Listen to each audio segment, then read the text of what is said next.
அன்புமிக்கவர்களே, இறை அலை என்னும் ஊடகம் வழியாக உங்களை சந்திப்பதில் மகிழ்ச்சி அடைகின்றேன். இன்றைய நாளில் மத்தேயு நற்செய்தி 7ஆம் அதிகாரம் இறை வார்த்தைகள் 21 மற்றும் 24 முதல் 27 வரை உள்ள இறை வார்த்தைகளை தியானிப்போம். வார்த்தை வாழ்வாக்கப்பட வேண்டும்.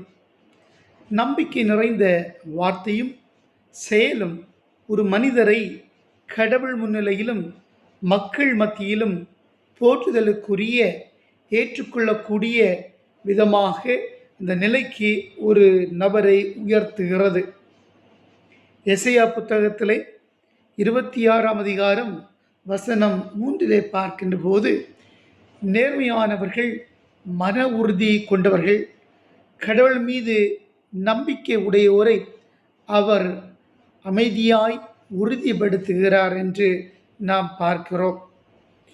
இன்றைய நற்செய்தியிலே நாம் வாசிக்கின்ற போது, ஆண்டவரே ஆண்டவரே என்று சந்தடியாக சொல்பவர்களெல்லாம் வாழ்வில் உறுதி தரும் செயல்பாடுகளை கொண்டவர்களாக இருக்கின்றார்களா என்பது கேள்விக்குறியாக இருக்கின்றது. சில தருணங்களில் இறை வார்த்தையை வியாபாரமாக மிகவும் உரத்த குரலில் கூச்சலிடுகின்றவர்களாக இருப்பதை நாம் பார்க்கிறோம்.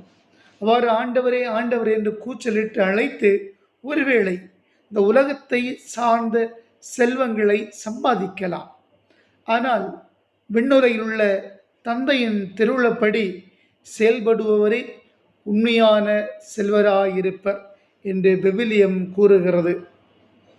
அவர்கள் மன அமைதி, மன மகிழ்ச்சி, மன உறுதி கொண்ட மக்களாக, என்றும் இறை நம்பிக்கை மிகுந்த மக்களாக இருப்பார்கள். இவர்கள் இறை ஆசீர்வாதத்தால் விண்ணுலக செல்வங்களை கொண்ட மக்களாக இருப்பார்கள். தந்தையாகிய கடவுள் இறைமகன் இயேசு வழியாக நமக்கு தந்த வார்த்தைகளை வாழ்வாக்குவோம். நம்பிக்கை கொண்ட மக்களாக இறை ஆட்சி நம் உள்ளத்தில் நிலை கொண்டிட வாழ்வோம், வாழ்வு கொடுப்போம். இன்றைய நாளானது இறை ஆசீர்வாதத்தால் ஒரு நல்ல நாளாக அமையட்டும். Have a very nice day.